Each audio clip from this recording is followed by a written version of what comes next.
Open और close economy में क्या अंतर है? पहला, ओपन इकोनॉमीज इंटरनेशनल ट्रेड पर बहुत जोर देती हैं, यानी सामान को इधर उधर भेजना, इंपोर्ट एक्सपोर्ट करना।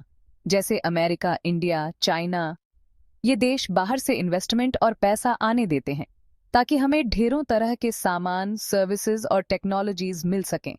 इस ग्लोबल बातचीत से इकोनॉमिक ग्रोथ होती है, नए नए आइडियाज आते हैं। दूसरी तरफ क्लोज्ड इकोनॉमीज विदेशी व्यापार से दूर रहती हैं। जैसे नॉर्थ कोरिया, वो सिर्फ अपने देश में बने सामान और रिसोर्सेज पर भरोसा करते हैं, बाहर की पूंजी से बचते हैं।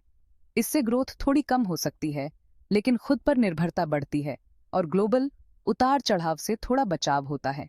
दूसरा, ओपन इकोनॉमी वाले देश एक्सपोर्ट और इंपोर्ट में संलग्न होते हैं, जिससे उन्हें डिफरेंट कंट्रीज की मांगों को पूरा करने का अवसर मिलता है। यह अन्य देशों से हाई क्वालिटी गुड्स और सर्विसेज प्राप्त करने और उन्हें बेचने की सुविधा देता है। उदाहरण के लिए, भारत जैसे देश ग्लोबल मार्केट में आईटी सेवाओं का एक्सपोर्ट करते हैं और टेक्निकल प्रोडक्ट्स का इंपोर्ट करते हैं, जिससे टेक्नोलॉजिकल डेवलपमेंट और बिजनेस ग्रोथ होती है।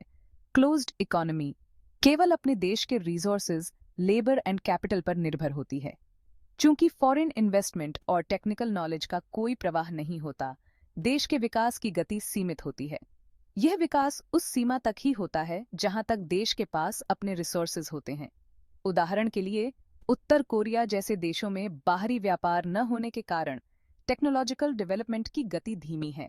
तीसरा, open economy foreign direct investment FDI और फॉरेन पोर्टफोलियो इन्वेस्टमेंट एफपीआई की अनुमति देती है, जिससे अन्य देशों से पूंजी प्रवाह बढ़ता है।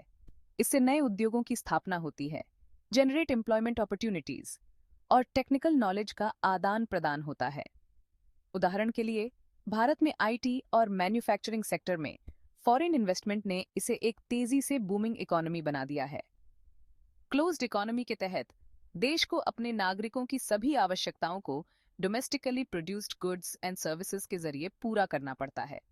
यह लिमिटेड ऑप्शंस प्रदान करता है, जिससे बाजार में विविधता कम हो जाती है और अर्थव्यवस्था के तेजी से विकसित होने की संभावना घट जाती है। चौथा, ओपन इकोनॉमीज को ग्लोबल कंपटीशन का सामना करना पड़ता है, जिससे एफिशिएंसी और इनोवेशन जरूरी हो जाते हैं। क्लोज्ड इकोनॉमीज कुछ एरियाज में पीछे रह सकती हैं, लेकिन बाहर के देशों पर निर्भर नहीं होती।